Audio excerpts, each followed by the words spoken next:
When Xbox talks about backwards compatibility, they frame it as a huge win for game preservation. But the more you look at it, the more you realise something else, something important. Backwards compatibility is not preservation. At least not the way we think it is. Firstly, let's look back at when they announced Xbox 360 games playable on Xbox One. I'm pleased to announce Xbox One backward compatibility.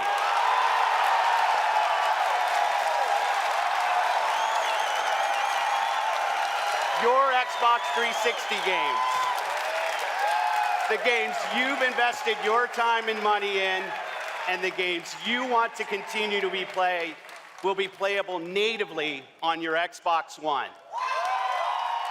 Xbox made a big deal out of this. Thousands of games preserved, they said. Your library moves with you, commitment to gaming history.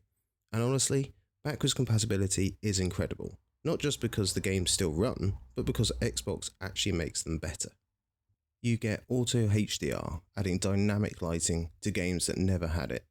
FPS Boost, taking old 30 FPS titles up to 60 or even 120. You also get a resolution upgrade, turning blurry 720p games into crisp, clean images. And all that happens automatically, no remaster, no extra cost. So yeah, backwards compatibility is one of the best things Xbox has ever done. But convenience and enhancements still aren't the same thing as preservation.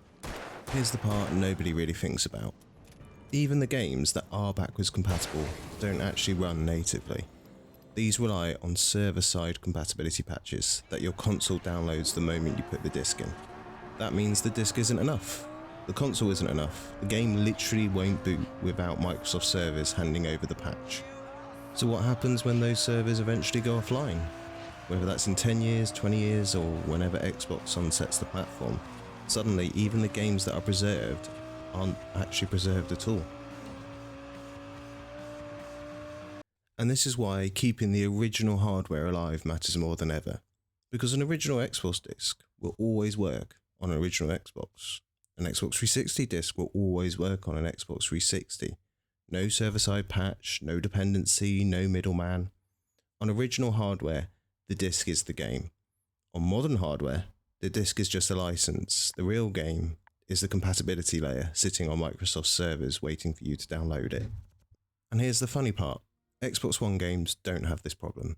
They're natively compatible with the series consoles. No patch, no server handshake, no risk of the game becoming unplayable in the future. So the only games that are truly safe on modern Xbox hardware are the ones that were already designed for it. So when Xbox says they're preserving gaming history, what they're actually doing is preserving the games that are easy to preserve. The popular ones, the profitable ones, the ones that don't cause legal headaches. But the rest, the forgotten games, the niche games, the ones that define an era even if they didn't sell millions, those are still disappearing. So let's get this right. Backwards compatibility is amazing, but it's not preservation. It's a convenience layer, a brilliant one, but a fragile one. And if the servers go, the preservation goes with them.